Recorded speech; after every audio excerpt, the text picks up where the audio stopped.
sobre cada coração. E no crente que a ti clama, vem confirma a petição. Ó Senhor, me purifica, tira o mal que está em mim. A minha alma santifica e me guarda até o fim. Teu Espírito vem, derrama sobre cada coração. E no crente que a ti clama, vem confirma a petição. Dá-nos mais da tua graça e enche-nos do teu poder. Do teu templo, ó Deus, se faça a tua voz se perceber. Teu Espírito vem, derrama sobre cada coração. E no crente que a ti clama, vem confirma a petição. Dá-nos dons do teu Espírito, faz milagres, ó Senhor, para que tudo que tens dito cumpra-se, meu Redentor. Teu Espírito vem, derrama sobre cada coração. E o crente que a ti clama, vem confirma a petição. Dou-te graças, Rei da Glória, pois ouviste a petição. Belos hinos de vitória, mas tu desce ao coração. Glória a Deus, louvado seja o nome do nosso Senhor. Amados, que nós possamos então cantar essa última estrofe. Dou-te graças, Rei da Glória, pois ouviste a petição. E que nós possamos continuar então cantando belos hinos de vitória, hinos esses que o Senhor tem dado aos nossos corações, amém? Nós louvamos ao Senhor, agradecemos, portanto, a Ele que tanto tem feito por nós e pedimos agora que Ele venha usar o pastor para falar conosco na noite de hoje, amém? Paz do Senhor a todos, com a palavra pastor Wesley.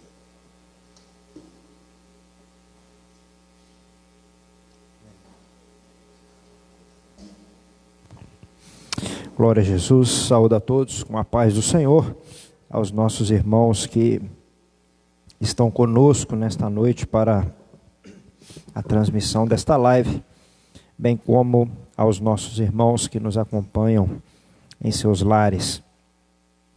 Hoje nós vamos estudar a lição de número 11 da nossa revista da Escola Bíblica, que tem como título Atributos da Fé, Humildade, Mansidão e Longanimidade. Nós vamos fazer a leitura da nossa lição, aqui o texto áureo, a verdade prática, e também faremos a leitura bíblica em classe. Convido os irmãos a pegarem as suas revistas para que juntos possamos fazer aqui a nossa leitura. Lição de número 11, atributos da fé, humildade, mansidão e longanimidade. Texto áureo. Rogo-vos, pois, eu, o preso do Senhor, que andeis como é digno da vocação com que fostes chamados. A nossa verdade prática diz assim: a unidade da igreja depende de que os crentes evidenciem no cotidiano a humildade, a mansidão e a longanimidade. Leitura bíblica em classe, carta do apóstolo Paulo aos Efésios, capítulo de número 4, o versículo de número 1 ao versículo de número 4. Depois, Colossenses, capítulo de número 1, o versículo de número 9 ao versículo de número 12. Assim diz a palavra do Senhor: rogo-vos, pois, eu, o preso do Senhor, que andeis como é digno da vocação com que fostes chamados, com toda humildade e mansidão e longanimidade, suportando-vos uns aos outros em amor, procurando guardar a unidade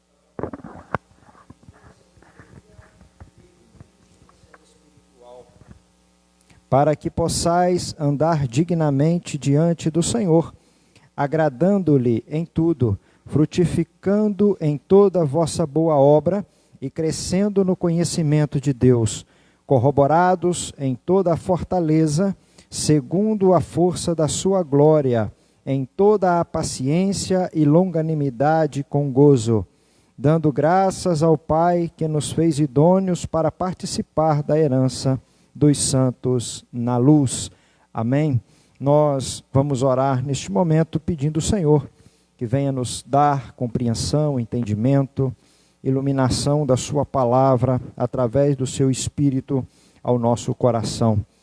Bondoso Deus, é no nome do teu Filho Jesus Cristo que nós mais uma vez nos dirigimos a ti em oração nesta noite, agradecidos a ti por esta oportunidade de podermos meditar na tua palavra, de podermos louvar o teu nome.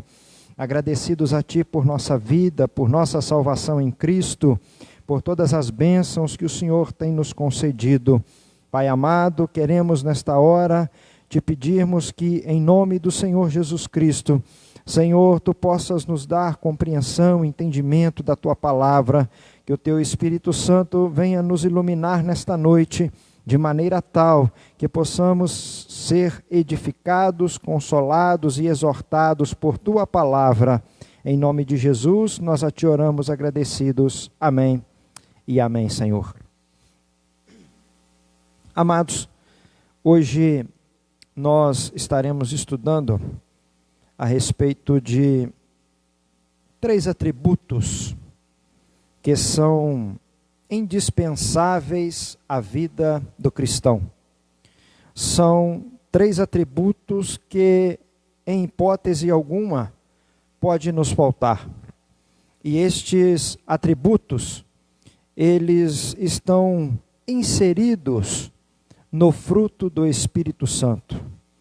Estes atributos, eles são virtudes, são elementos que compõem o fruto do Espírito Santo.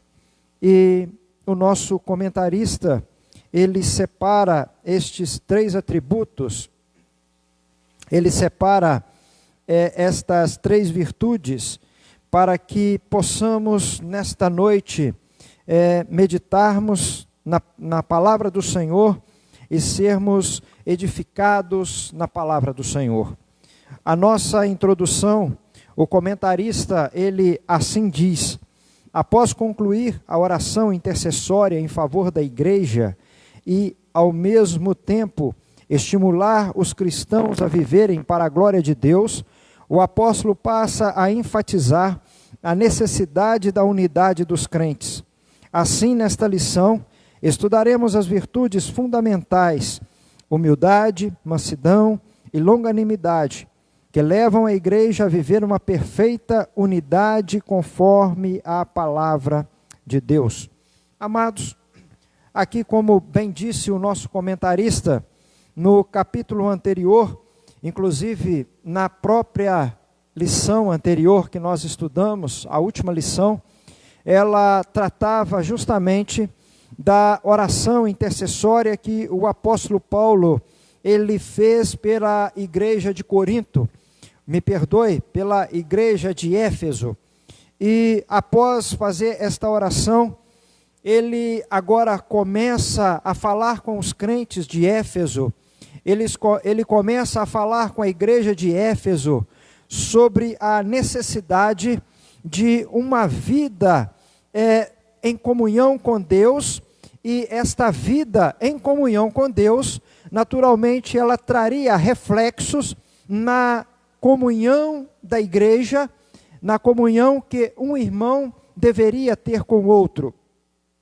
E isso deveria ser mostrado através da humildade, da mansidão e longanimidade. E isto levaria a igreja de Éfeso a uma unidade, para que em unidade a igreja do Senhor pudesse ser edificada, a igreja do Senhor pudesse crescer, a igreja do Senhor pudesse alcançar almas para o reino de Deus, a igreja do Senhor pudesse de uma maneira muito transparente, fazer com que a glória de Cristo fosse resplandecida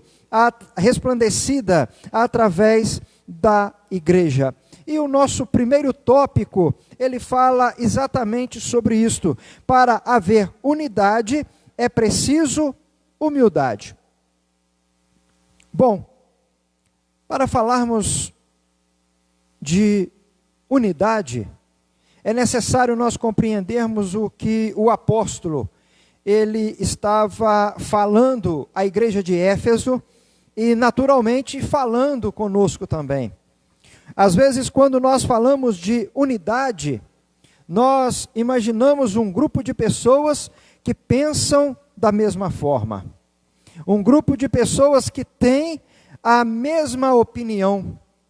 Um grupo de pessoas que têm uma mesma visão a respeito dos assuntos que são colocados ou das dificuldades que sobrevêm, e todos têm a mesma visão a respeito deste assunto ou desta dificuldade, adversidade que sobrevém.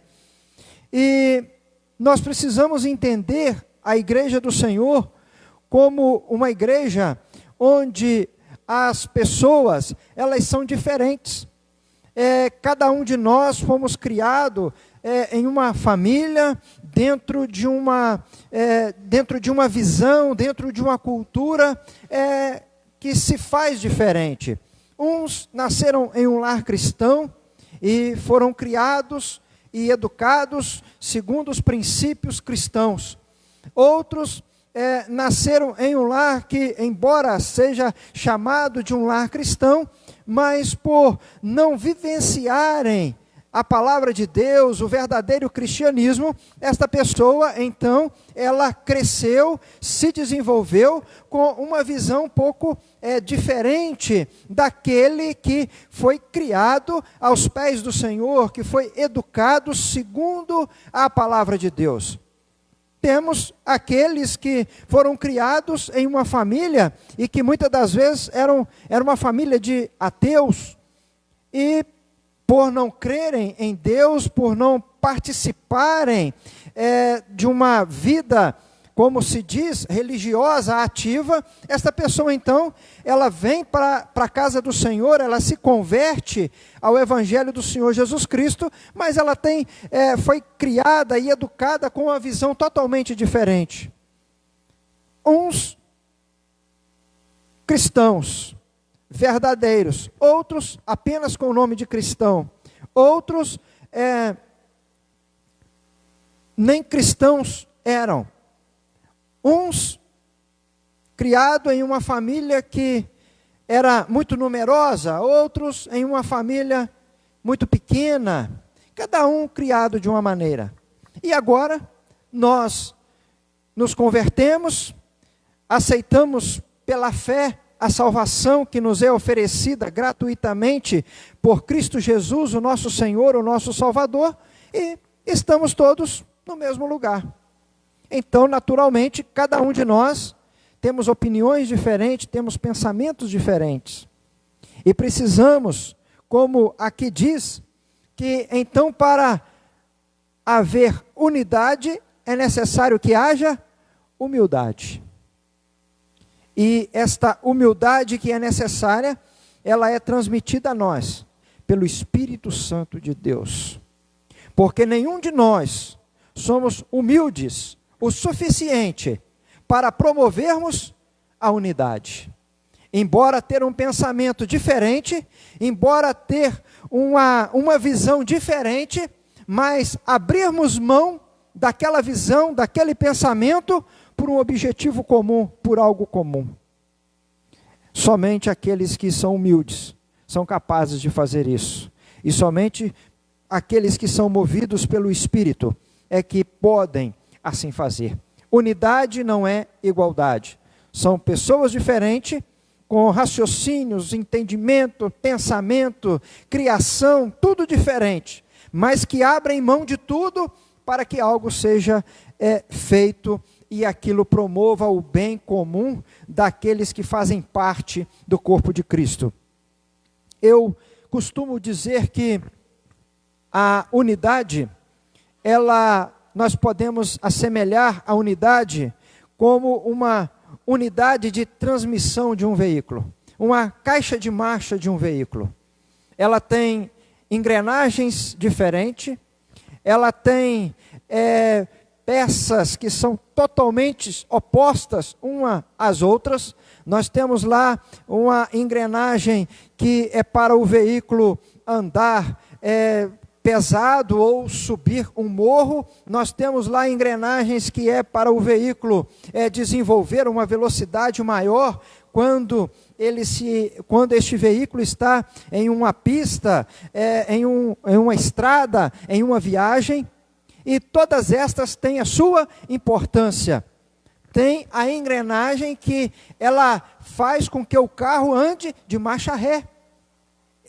A engrenagem também é importante. Elas são diferentes, mas para que haja um bom funcionamento deste veículo, para que este veículo possa tanto subir um morro íngreme, ou andar em um lugar onde é necessário ter mais velocidade, ou em algum lugar que ele precise fazer uma manobra e dar uma marcha ré, estão lá todas as engrenagens, e todas elas são importantes, e todas elas têm as suas características, embora sejam diferentes, mas todas elas operam, trabalham para um bem comum. Assim, a igreja do Senhor, todos nós somos diferentes, cada um de nós temos uma função, cada um de nós temos uma utilidade, mas todos nós somos úteis dentro da casa do Senhor. Embora, às vezes, aquilo que eu penso não seja aproveitado, mas como sou humilde, eu vou aprender a abrir mão daquilo que eu penso, daquilo que é característica minha, para que o outro possa sobressair, ou porque a ideia, a proposta do outro é melhor.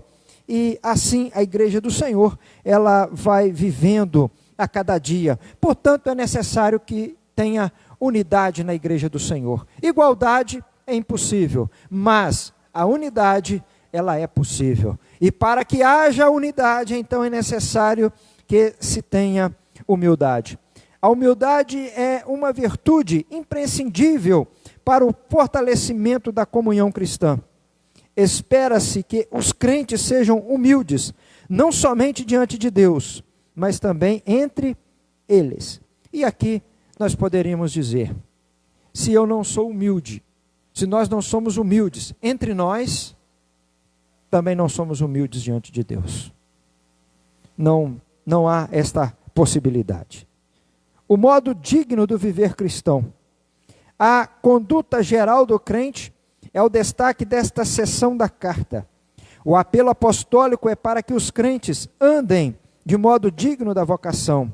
Ou seja, nossa conduta diária deve corresponder à chamada recebida para ser um membro do corpo de Cristo, a igreja.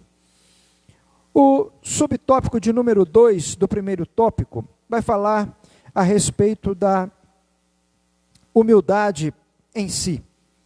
Para os povos pagãos, a humildade não era uma virtude, pelo contrário, era considerada uma atitude negativa, fraqueza de caráter e falta de amor próprio. Na vida de Cristo é que a humildade aparece como virtude, pois ele é humilde. Não teve por usurpação ser igual a Deus, mas aniquilou-se a si mesmo, tomando a forma de servo. No Evangelho de João, nosso Senhor lavou os pés dos apóstolos, dando o exemplo de humildade, mas não de uma humildade movida pela falsa aparência, e sim de uma ação que reconhece a importância e o valor do outro. Nós gostaríamos de fazermos uma citação a respeito do Senhor Jesus quando ele lava os pés dos discípulos. Segundo a tradição, aquela pessoa que era incumbida de lavar os pés dos convidados de uma casa, era o servo mais humilde daquela casa. Normalmente era aquele o mais simples servo da casa que lavava os pés dos convidados.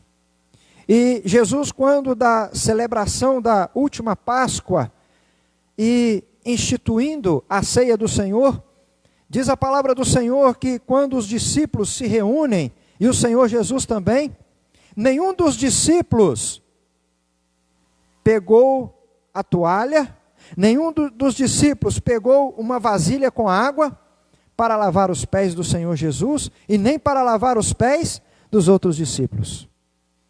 E o Senhor Jesus, então, ele cinge-se de uma toalha, coloca uma toalha sobre o seu ombro, e pega uma vasilha de água, e aquele que é Senhor, como o apóstolo Pedro diz: Senhor, eu não sou digno de que tu lave os meus pés.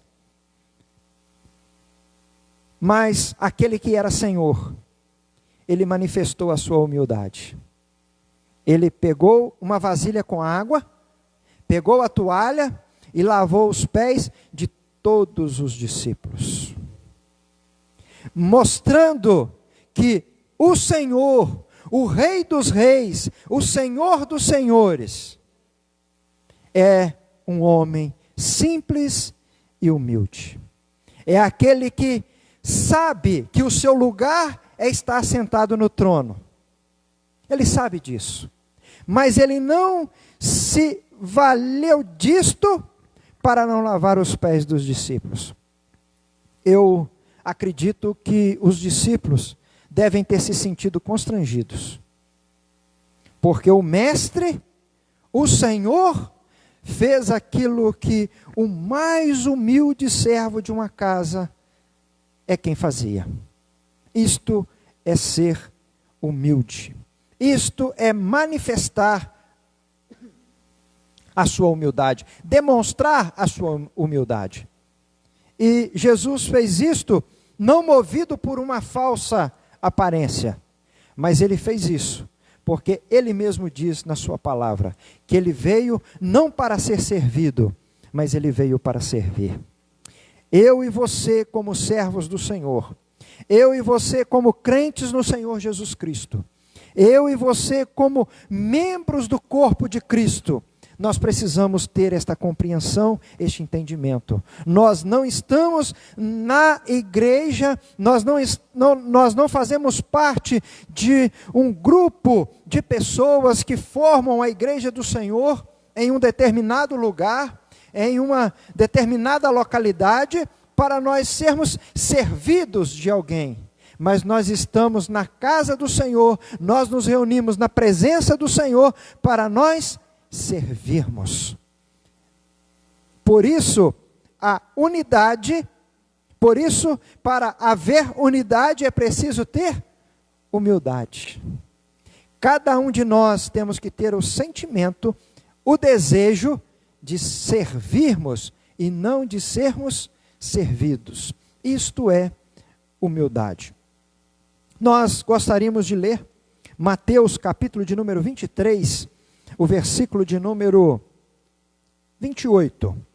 Evangelho do Senhor Jesus Cristo, segundo escreveu Mateus, capítulo de número 23, o versículo de número 28, que assim diz a palavra do Senhor: assim também vós exteriormente pareceis justos aos homens, mas interiormente estáis cheios de hipocrisia e iniquidade. Aqui o Senhor Jesus está exortando os escribas e os fariseus, falando a respeito da hipocrisia daqueles homens, da falsa religiosidade daqueles homens. E exatamente isto que não pode haver na igreja do Senhor. Isso não pode haver naqueles que fazem parte do corpo de Cristo, que são membros do corpo de Cristo. Há uma necessidade de que a nossa religiosidade, a nossa fé, seja sincera e verdadeira. É necessário que aquilo que nós fazemos uns pelos outros seja sincero, seja verdadeiro, para que a nossa humildade não seja observada como apenas algo externo, mas que sejamos, como o Senhor Jesus disse na sua palavra: olha, aprendei de mim, que sou manso e humilde de coração. Ou seja, a mansidão e a humildade do Senhor Jesus era algo que brotava do seu coração. Jesus, ele se mostrou humilde, mesmo sendo Deus aqui neste mundo. Ele não usurpou ser igual a Deus. Ou seja, mesmo sendo Deus, ele não agiu como Deus. Diz a palavra do Senhor que ele aniquilou-se a si mesmo. Em outra versão diz que ele esvaziou-se de toda a sua glória, para estar entre nós, como um de nós. Para que tudo o que ele fizesse como homem, para deixar-nos o exemplo de humildade, para nos deixar o exemplo de verdade, de sinceridade. E nós gostaríamos de ler 2 versículos da palavra do Senhor, que se encontra em Provérbios. Primeiro nós vamos ler Provérbios, capítulo de número 15, o versículo de número 33. Provérbios, capítulo de número 15, o versículo de número 33. Onde diz assim a palavra do Senhor. Provérbios 15, 33. O que rejeita a correção menospreza a sua alma, mas o que escuta a repreensão, me perdoe. É o versículo 33, eu estou lendo o versículo de número 32. Mas o versículo 33 diz assim: o temor do Senhor é a instrução da sabedoria, e diante da honra vai a humildade. Sabe, nós vivemos em um tempo em que os homens buscam a honra, buscam serem honrados, mas para que o homem ele receba a verdadeira honra, ele precisa ser humilde, porque diante da honra, ou seja, antes de alguém alcançar honra, ele primeiro precisa ser humilde. E o contrário também é verdade. Provérbios capítulo 16, o versículo de número 18.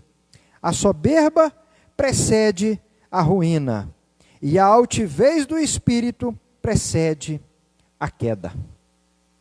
Se diante da honra, antes de nós sermos honrados, nós precisamos manifestar humildade, quando nós manifestamos arrogância, quando nós manifestamos a altivez do nosso coração, o que vem depois disto é a queda. Portanto, que cada um de nós, como servos do Senhor, nós venhamos aprender com o Senhor, sermos humildes. Não estamos para sermos servidos, mas estamos para servir. Isto vale para a membresia da igreja, isto serve para o corpo diaconal da igreja, isto serve para o presbitério da igreja, isto serve para o grupo de ministros, né? O ministério da igreja, os ministros da igreja, isto serve para os pastores, isto serve para todos os servos do Senhor.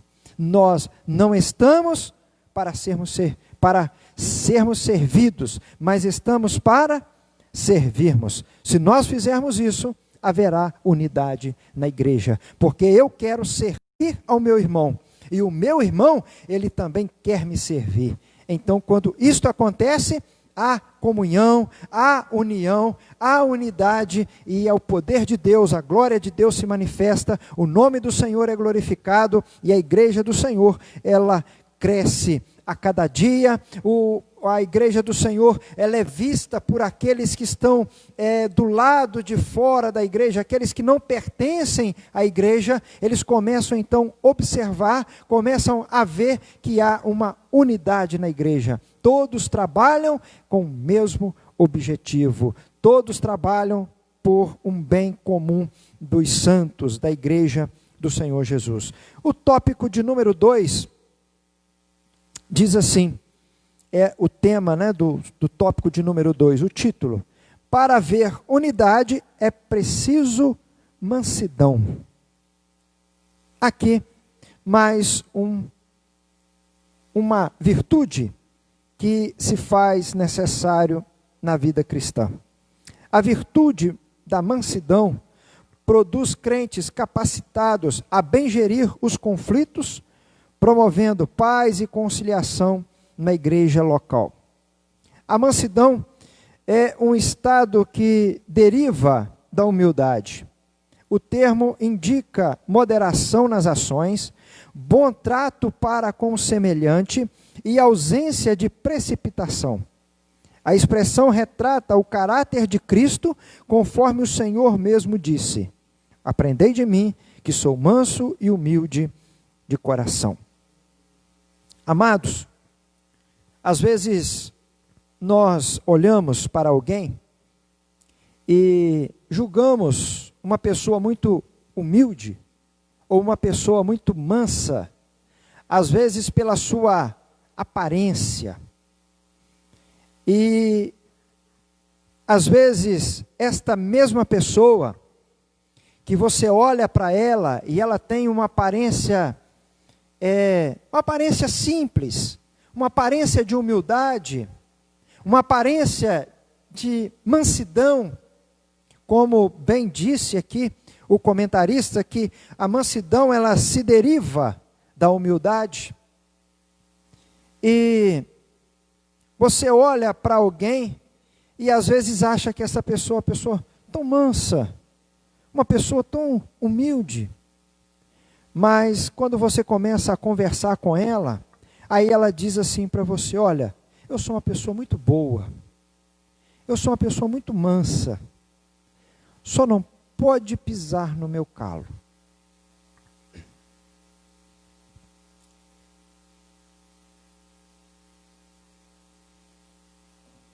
Quero dizer que a mansidão e que a humildade, ela já foi embora. Eu sou uma pessoa muito boa, mas se alguém me fizer o mal, eu vou pagar com o mal. Isso não é ser manso. Isso não é ser humilde. Ser manso, ser humilde, fala de alguém que é moderado nas suas ações em relação ao trato com as pessoas. Alguém que, e vamos falar daqui a pouco de longanimidade, que é a paciência esticada ao máximo. Isto é ser longânimo. Parece que o nosso comentarista pegou essas 3 virtudes e trouxe para nos mostrar, para nos ensinar o quanto nós devemos ser humildes, como aqui tendo uma característica de servir e não de ser servido, ser manso com uma característica daquele que tem a capacidade de ser moderado nas suas ações. E a palavra do Senhor, falando de mansidão, ela fala de um homem que, segundo a Bíblia, é claro, exceto a Cristo, ele foi o homem mais manso da face da terra. Este homem se chama Moisés. E eu quero crer, e não tem como não crer, não tem como discordar de que Moisés foi o homem mais manso da face da terra. Porque passar o que Moisés passou, viver o que Moisés viveu com aquele povo no deserto, e ter a oportunidade que Deus deu a ele, e ele não aceitar, ele não querer a oportunidade que Deus lhe deu, é só de um homem muito manso. É só de um homem que, além de ser manso, muito mais do que ser manso, amava a Deus. E por isso ele conservou a sua integridade diante de Deus e diante daquele povo. Quando depois do povo mais uma vez murmurar contra Deus, mais uma vez murmurar contra Moisés, o Senhor então oferece, poderíamos dizer que Deus fez uma proposta tentadora a Moisés. Moisés, eu vou acabar com esse povo, eu vou exterminar este povo e vou te dar um outro povo.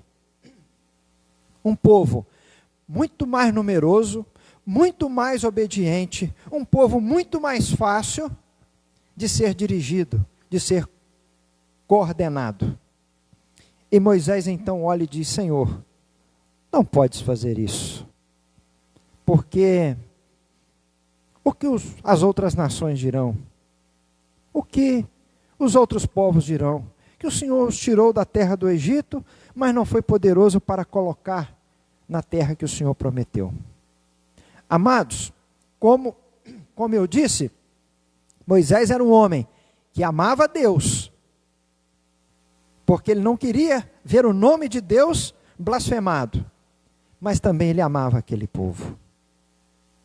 Sabe, talvez em outro momento da história, se Deus fizesse esta proposta a algum dos líderes, talvez eles aceitassem, talvez eles dissessem: Senhor, então mata mesmo e me dá esse outro povo mais obediente, este outro povo mais fácil de ser coordenado, de ser dirigido até a terra que o Senhor prometeu.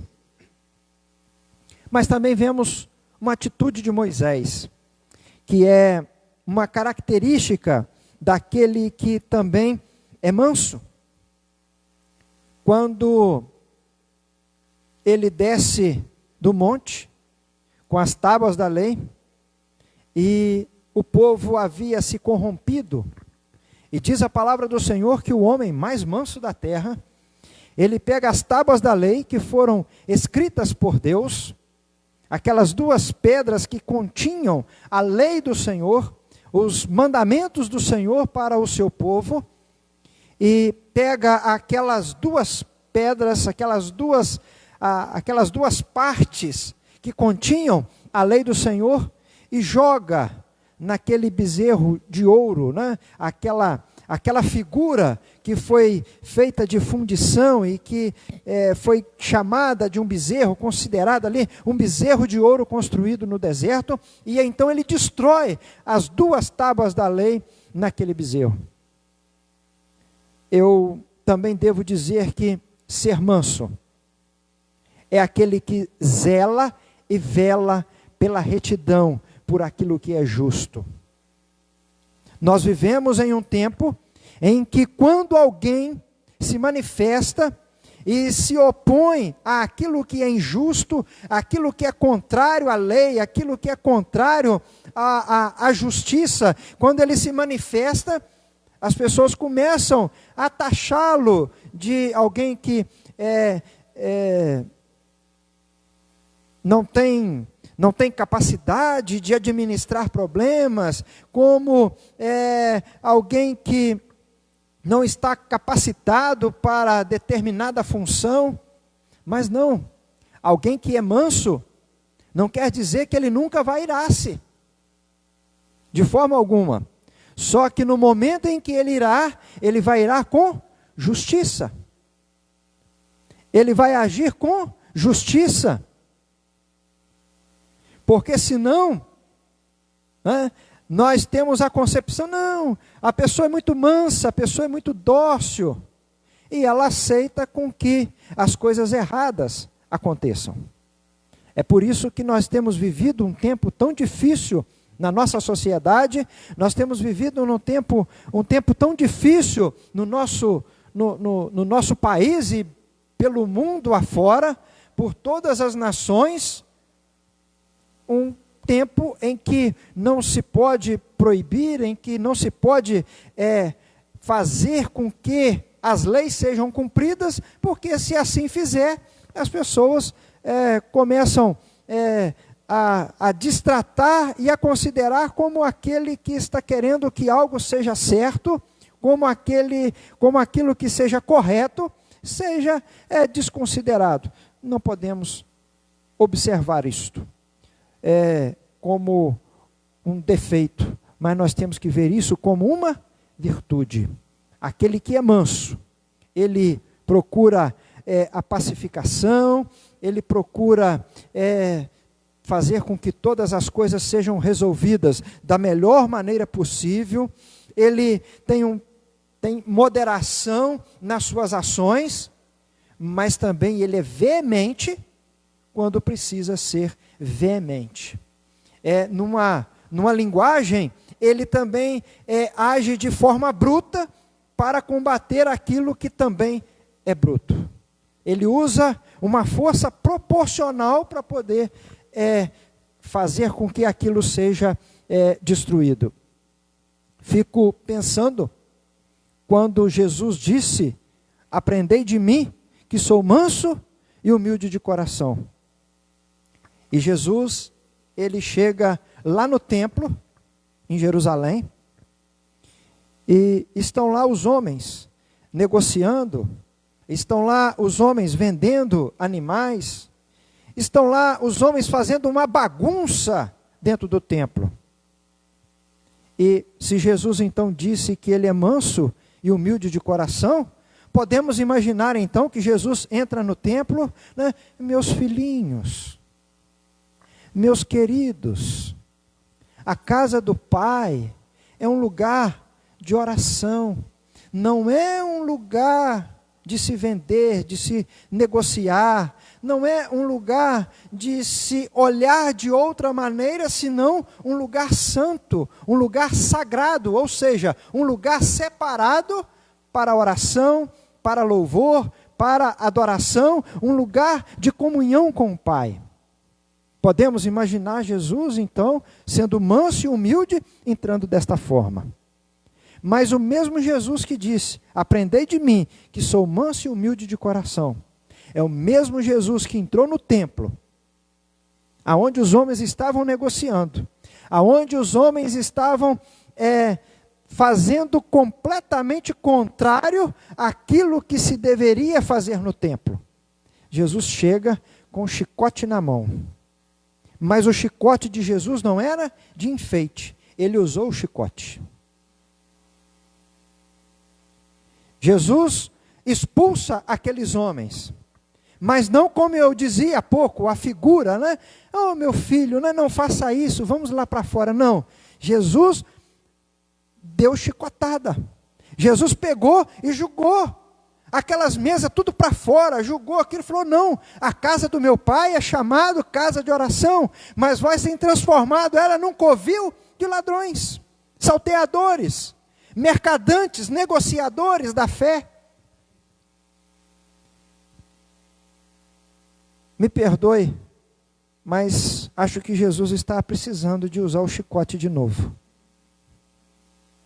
Porque tem muitos mercadores da fé.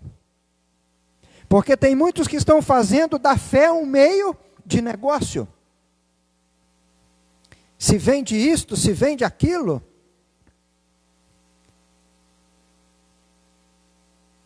Tudo se vende. Tudo se negocia. Sabe, isto é injusto. E nós, por sermos servos do Senhor, por sermos mansos, nós não podemos nos acomodar a esta situação. É manso, sim. Tem moderação nas ações, nas atitudes com o próximo. Mas também usa uma força proporcional para combater aquilo que é errado, aquilo que é mal. Ser manso não é ser frouxo. Ser manso também é ter zelo, cuidado por aquilo que é reto, por aquilo que é correto. Você precisa de amor, de compaixão, como aquela mulher pecadora que estava aos pés de Jesus, com as suas lágrimas, ela lavava os pés de Jesus, com o seu cabelo ela secava, e com o vaso de unguento de alabastro, ela ungia os pés do Senhor Jesus. E os homens diziam, se ele fosse profeta, se ele saberia muito bem quem é a mulher que está por detrás dele lavando os seus pés. E aí Jesus disse, olha, cheguei na tua casa, tu não me deste água para os pés. Não me saudaste com ósculo, mas esta, desde que aqui cheguei, não cessa de lavar os meus pés com as suas lágrimas, secar os meus pés com o seu cabelo e derramar unguento sobre os meus pés, ungindo os meus pés. Porque aquele a quem muito é perdoado, muito ama. Sabe, Jesus, ele diferencia muito bem. Uma pecadora que estava aos seus pés de maneira arrependida, ele manifestou a sua graça, manifestou o seu amor, a sua misericórdia, o seu perdão a ela. Mas aos religiosos que faziam bagunça no templo, ele ofereceu o chicote. Sabe, Jesus é manso, mas ele tem perdão, tem amor, tem misericórdia, mas não se esqueça, ele tem chicote também. E nem por isso ele deixa de ser manso. Jesus é humilde, mas ele sabe que é rei, ele sabe que governa. Quando se faz necessário, ele se manifesta como servo. O próprio profeta Isaías fala a respeito de Jesus como servo do Senhor. E ele veio como servo. Mas não podemos nos esquecer que este servo, ele não é apenas servo, ele é Senhor. Nós somos servos e apenas servos. Ele não, ele veio como servo, mas ele é Senhor. Ele abriu mão, ele se esvaziou do seu senhorio para ser servo. Agora nós não, nós sempre somos servos do Senhor. Bendito seja o nome do Senhor. E a longanimidade. Longanimidade. Longanimidade, diz aqui o nosso comentarista, tem o sentido de paciência, tolerância e constância. É mais um dos aspectos do fruto do Espírito desenvolvido no crente. A Bíblia nos ensina a ser pacientes na tribulação. Assim, suportar os erros dos outros e as adversidades da vida são o lado prático da paciência, pois o próprio Deus é descrito como longânimo e tardio em irar-se. Sabe, longanimidade. Como nós precisamos da longanimidade?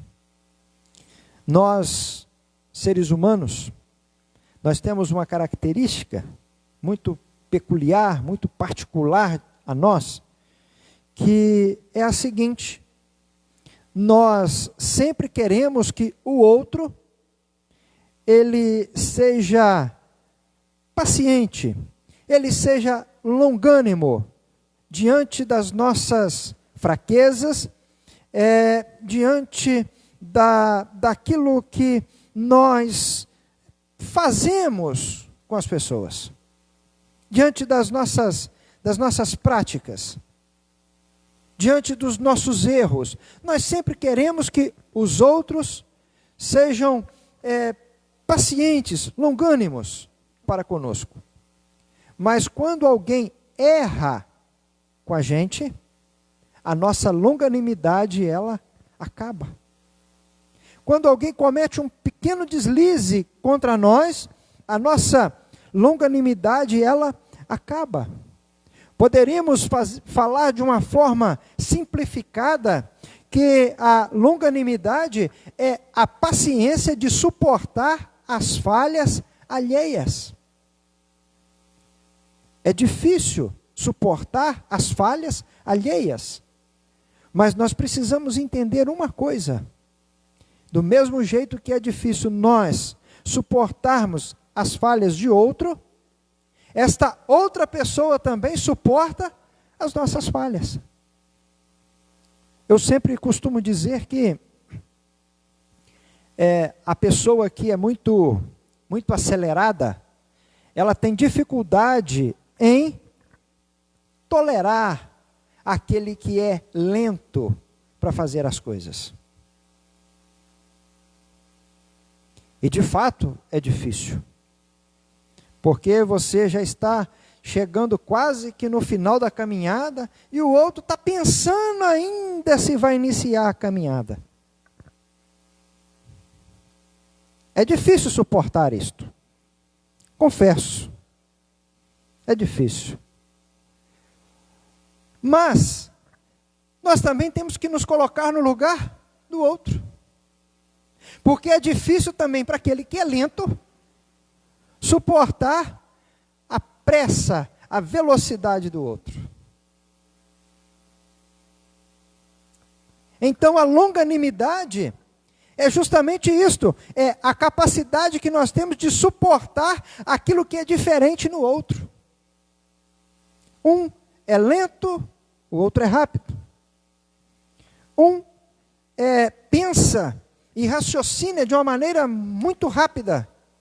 O outro, como dizem aí, aqueles que são mais jovens, né? Aí pergunta, será que eu vou ter que desenhar?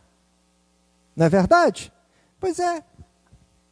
Para um é difícil desenhar, para o outro até entender o desenho é difícil. Então, nós precisamos de ser longânimos. Ou seja, nós precisamos ter paciência para suportar as falhas e, às vezes, as dificuldades que o outro tem. Para quê? Para que haja unidade na igreja. Porque isto acontece na nossa casa, isso acontece no lugar onde trabalhamos, isso acontece no lugar aonde estudamos, acontece na nossa família e acontece na igreja do Senhor. Então, como que vai haver unidade se um já está lá na frente e o outro está cá atrás? Difícil. Mas, se formos longânimos, ambos, tanto aquele que corre lá na frente, como aquele que vai manquejando até chegar no lugar, ambos chegarão juntos. Aquele que é mais rápido vai lá e vai dar uma força. Mas não é sair arrastando pelo cabelo, né? É sair ombro a ombro, ajudando. Vamos lá, vamos lá. Você consegue andar mais rápido um pouquinho.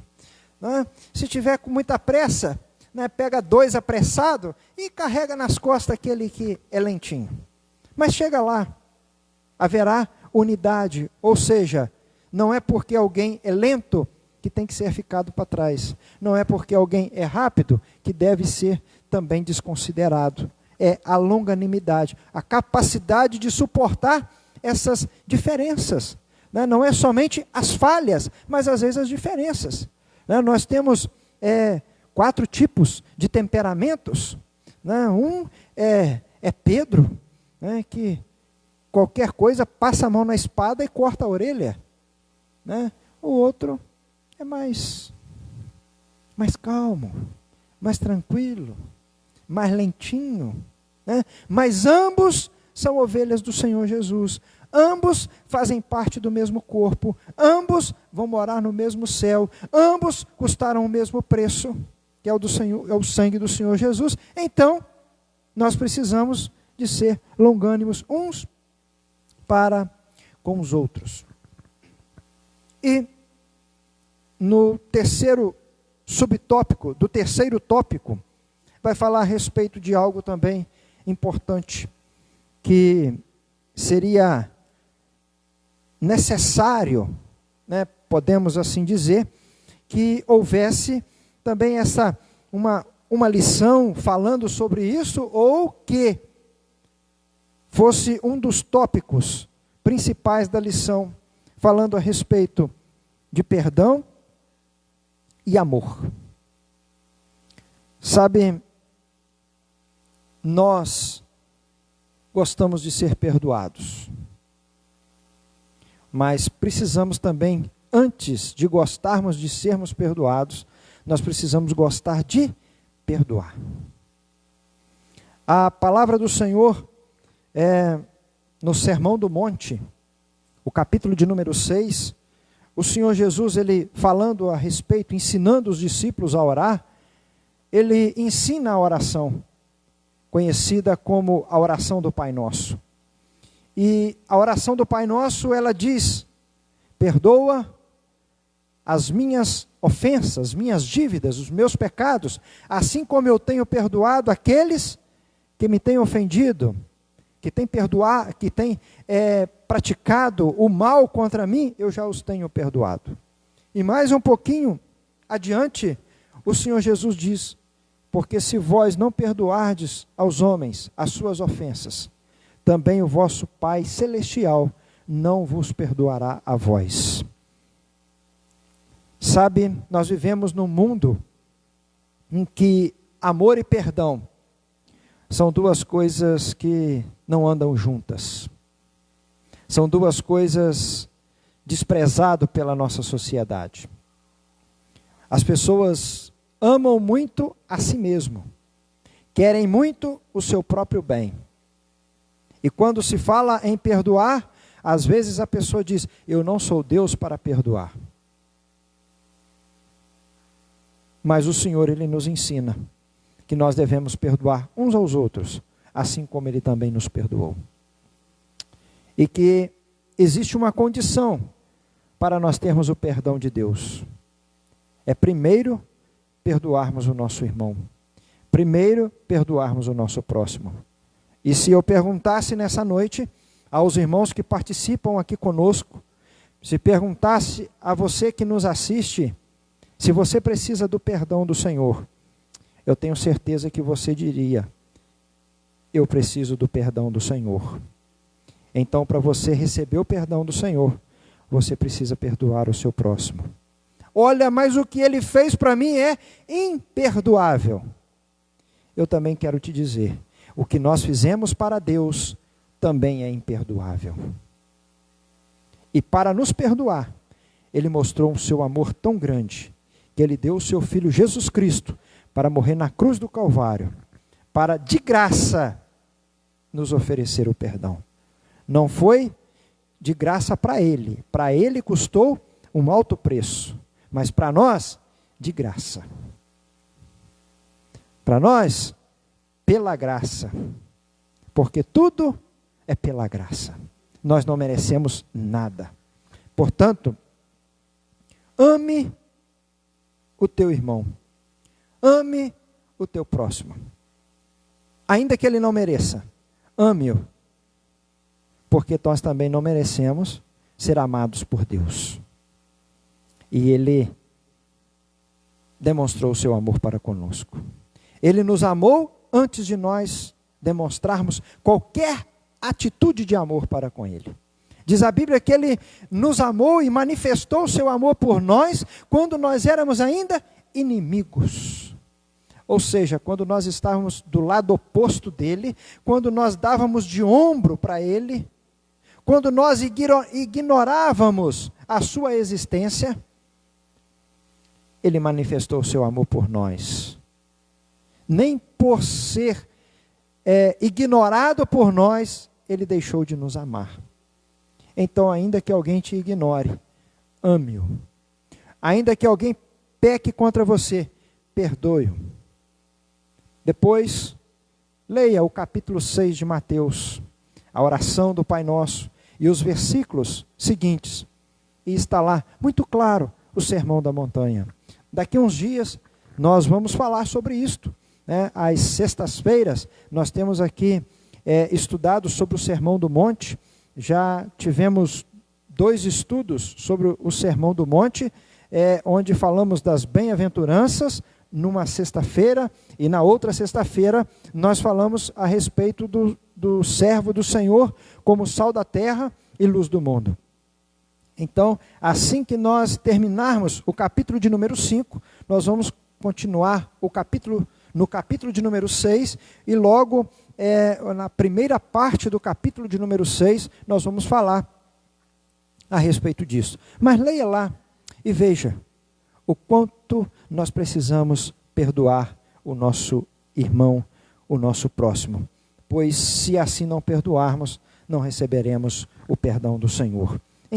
De forma simplificada, resumida, nesta noite gostaríamos de dizer, olha, nós precisamos, para que haja a unidade da igreja de Cristo, nós precisamos da humildade, nós precisamos da mansidão, nós precisamos da longanimidade, nós precisamos do amor, e este amor ele se reflete na igreja de Cristo, não apenas quando nós ajudamos os nossos irmãos, mas principalmente quando nós perdoamos aqueles que nos fazem o mal. Que Deus em Cristo Jesus continue nos abençoando. E talvez você nesta noite possa dizer, pastor, mas tudo isso que foi falado é muito difícil. Eu quero te dizer que de fato é difícil. Mas não é com a nossa própria capacidade, com a nossa própria força, que nós vamos agir desta maneira. É movidos pelo Espírito Santo de Deus que habita em nós. É o Espírito de Deus que habita em nós, que nos capacita a sermos humildes, a sermos mansos, a sermos longânimos, a sermos amorosos, a perdoarmos, porque tudo isto é fruto do Espírito, é o resultado da ação do Espírito Santo de Deus em nossa vida. Muito mais importante do que os dons espirituais, muito mais importante do que se falar em línguas e profetizar. Não que isto não seja importante, estou dizendo que é muito mais importante do que isto, é termos o fruto do Espírito de Deus na nossa vida.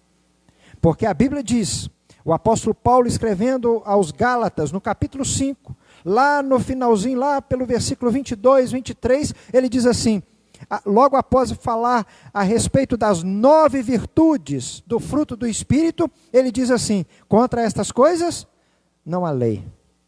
Mas o Senhor Jesus falando a respeito daqueles que profetizam, daqueles que falam em novas línguas, daqueles que curam os enfermos, daqueles que expulsam os demônios, há uma possibilidade do Senhor naquele dia dizer, apartai-vos de mim, vós que praticais a iniquidade. Senhor, mas em teu nome nós expulsamos os demônios e fizemos isto ou aquilo. Mas ele diz, apartai-vos de mim, porque eu não vos conheço.